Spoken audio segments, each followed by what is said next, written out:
Chers amis, bonsoir. Nous nous retrouvons ce soir pour ce temps de prière, de méditation nourrie de la parole de Dieu. Vous le savez, toute cette semaine, nous avons célébré la semaine missionnaire mondiale. Nous portons dans notre prière toutes les missions de l'Église, celles au loin, celles au près. Nous portons dans notre prière celles qui se déroulent en ce moment même sur le quartier Croix-Rouge. Nous avons médité toute cette semaine avec le livre de Jonas qui nous a fait découvrir l'immensité de l'amour de Dieu, qui ne laisse aucun homme. Il aime tous les hommes. Et il attend de nous, son Église, que nous en soyons les témoins, que nous portions cette annonce d'un amour miséricordieux pour tous.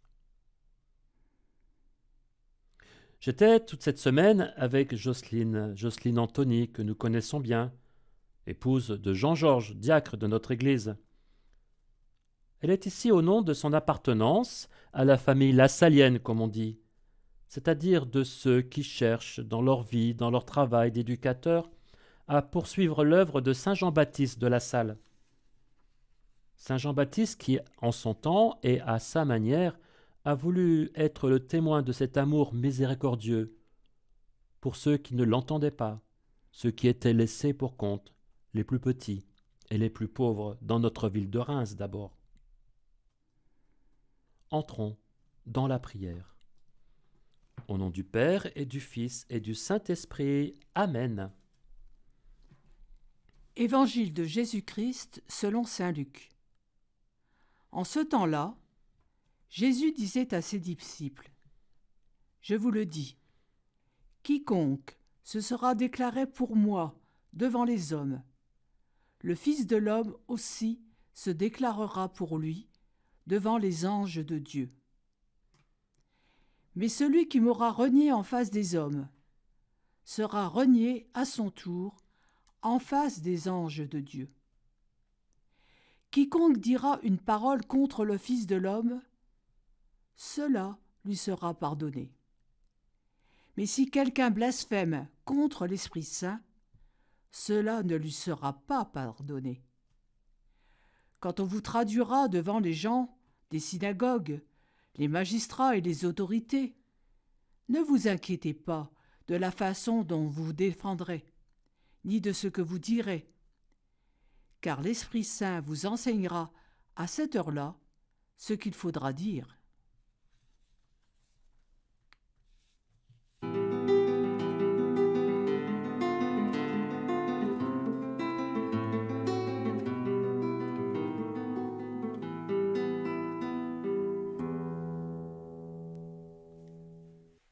Nous retrouvons ce soir notre lecture méditée de l'Évangile de Luc au chapitre 12. Sur la route qui le conduit à Jérusalem, à la croix, Jésus avait enseigné à ses disciples Notre Père et commenté celui-ci avec plusieurs paroles qui invitaient à prier et à se battre avec lui contre le mal. Mais la tension monte. Les scribes et les pharisiens commencèrent à s'acharner contre lui et à le harceler de questions. Ils lui tendaient des pièges pour traquer la moindre de ses paroles, précise Luc, à la fin du chapitre 11. Aux disciples, à nous aussi dans la mesure où nous nous reconnaissons disciples, il nous est demandé de se positionner. Ce n'est pas facile. Jésus le sait. Mais il dit aussi : « Soyez sans crainte. Vous valez plus qu'une multitude de moineaux. N'ayez pas peur. » On dit que cette phrase est répétée 365 fois dans la Bible. Je vous avoue, je n'ai pas compté. La peur de manquer. La peur de ne pas être aimé. Peut-être pire, la peur de l'autre. Probablement la peur de la mort. Et peut-être aussi la peur devant Dieu. Le malin sait bien, lui, se servir de nos peurs humaines pour nous faire douter de l'amour de Dieu. La peur est le plus grand poison de la foi, avions-nous dit ces jours derniers. Là où nous en sommes du récit de Luc, quand les ennemis de l'Évangile se profilent, il faut se déclarer pour Jésus ou contre lui.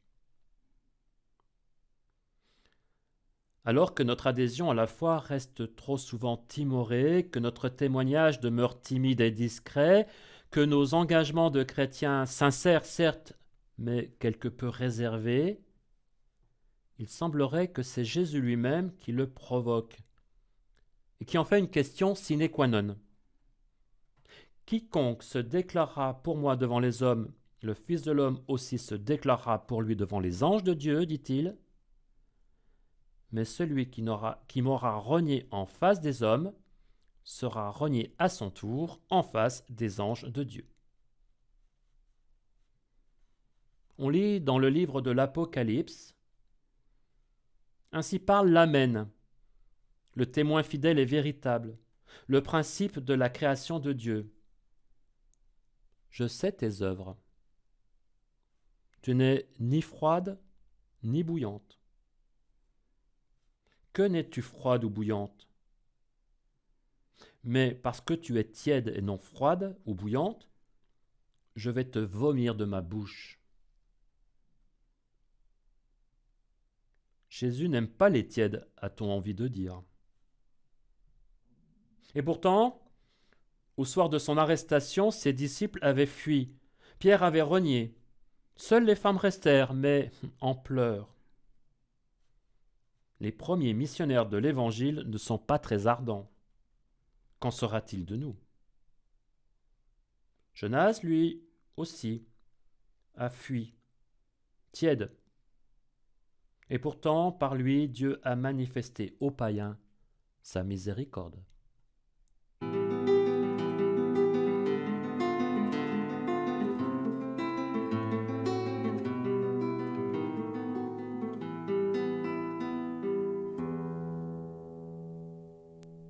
Je voudrais ici revenir avec vous sur la question du blasphème contre l'Esprit Saint qui a fait couler beaucoup d'encre. Y aurait-il un péché que Dieu ne voudrait pas pardonner? Y aurait-il une limite à l'amour de Dieu? Une lecture un peu trop fondamentaliste de cette phrase a pu conduire certains à le dire. Replaçons-nous dans le contexte pour ne pas faire de contresens. Le contexte immédiat est celui de se déclarer pour ou contre Jésus, de dire une parole pour ou contre lui, devant les hommes. Jésus évoque là les magistrats et les autorités des synagogues. Le contexte global est celui de le suivre sur la route qui le conduit à Jérusalem. C'est là, pour Jésus, à Jérusalem, que cette parole va prendre toute sa portée. Le grand tribunal des hommes, où Jésus est cité à comparaître en qualité de fils de Dieu, a pris la forme du Sanhédrin de Jérusalem. Si l'accusation a eu de la peine à trouver des témoins à charge, dit-on, lit-on, l'avocat, en grec le paraclet, en a eu tout autant puisque les disciples avaient fui, trahi ou pleuré. Vous avez bien entendu. L'avocat, le défenseur paraclet. Jésus l'avait nommé quelques heures plus tôt dans le discours d'adieu au Cénacle. Je parle ainsi, avait-il dit aux disciples, tant que je demeure avec vous, mais le défenseur, l'Esprit Saint que le Père enverra en mon nom, lui vous enseignera tout, et il vous fera souvenir de tout ce que je vous ai dit. C'est exactement ce qu'il dit dans le passage que nous méditons. L'Esprit Saint vous enseignera à cette heure-là ce qu'il faudra dire. Là, deux disciples peuvent nous faire comprendre ce que Jésus nous dit en parlant de blasphème contre l'Esprit Saint qui ne sera pas pardonné. Pierre et Judas. Les textes disent que Pierre a renié et que Judas a trahi, oui. Mais on peut dire aussi que tous les deux ont dit une parole contre le Fils de l'homme, pour reprendre l'expression même de Jésus. Je crois que Jésus peut pardonner aux deux. En tout cas, il nous donne de le croire ici, puisqu'il dit « cela lui sera pardonné ». Pierre fut pardonné. Tous les textes le rapportent. Mais aucun texte ne le fait pour Judas. C'est peut-être lui qui peut nous faire comprendre ce qu'est le blasphème contre l'Esprit Saint. C'est de désespérer de la miséricorde de Dieu. Non pas que Dieu aurait mis une limite à son amour, mais de mettre soi-même une limite à l'amour de Dieu. Judas n'a pas laissé l'Esprit Saint Paraclet le défendre, et pire, il a été son propre juge. Il ne s'est pas pardonné, empêchant Dieu de le faire. Voilà le blasphème.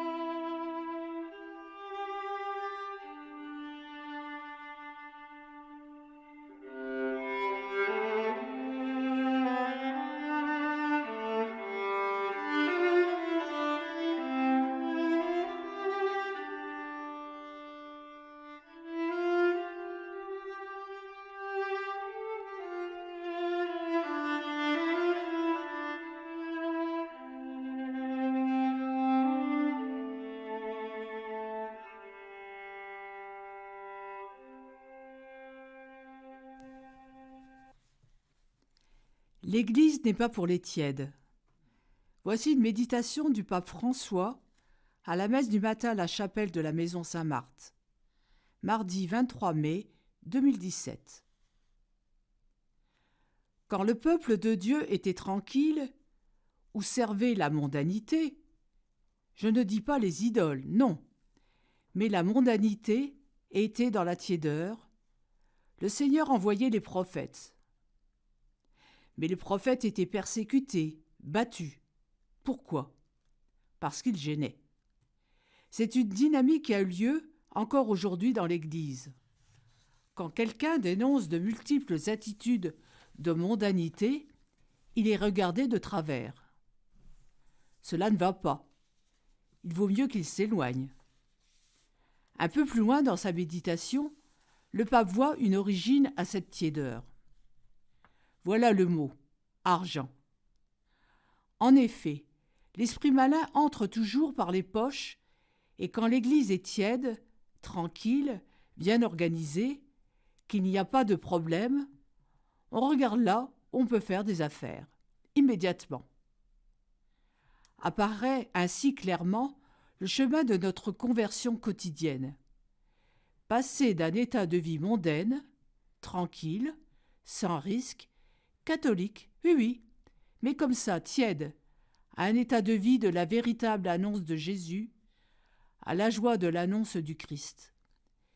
Passer d'une religiosité qui pense trop au gain, à la foi et à la proclamation, Jésus est le Seigneur.